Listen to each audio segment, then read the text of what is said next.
Hello guys, চলে এলাম আবার একটা নতুন ধামাকার ভিডিও নিয়ে। আজকে আমরা চেন্নাই থেকে চলে যাচ্ছি ভেলুর। আমাদের যে মাল মিটার সব ওখানে রেডি করা আছে, যত্ন করে রাখা আছে, সব গোছ করে নিয়েছি। কিন্তু এখন আমাদের গাড়ি আসছে না, কত রাত্রে আসবে বলা যাচ্ছে না। আমাদের ঠিকাদারকে কল করেছিলাম, সে আমাদেরকে নাস্তা করার জন্য 50 টাকা করে দিয়ে গেছে। কিন্তু নাস্তা তো করে নিয়েছি, কিন্তু এখনও গাড়িটা আসছে না। এই আমাদের সুপারভাইজার দাদা, আপনি কি কিছু বলবেন? সুপারভাইজার, ও সুপারভাইজার, নুনুমু বলবে? ওই যে আমাদের এটা হচ্ছে সুপারভাইজার। এই যে সুপারভাইজার, আপনি কি কিছু বলবেন?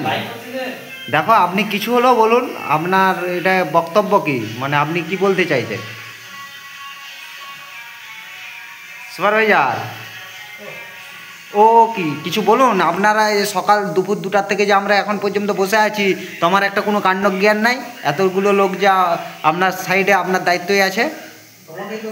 হ্যাঁ, আমাদেরকে যে খিদা পেয়েছে, ও খিদার দামটা কে দিবে?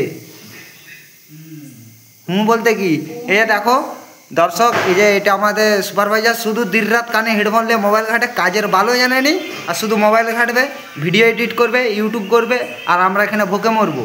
এর আন্ডার আর কেউ আপনারা ভুল করেও কাজে চলে আসবে না। এই 3 মাস ধরে পেমেন্টও দেয়নি আমাদেরকে।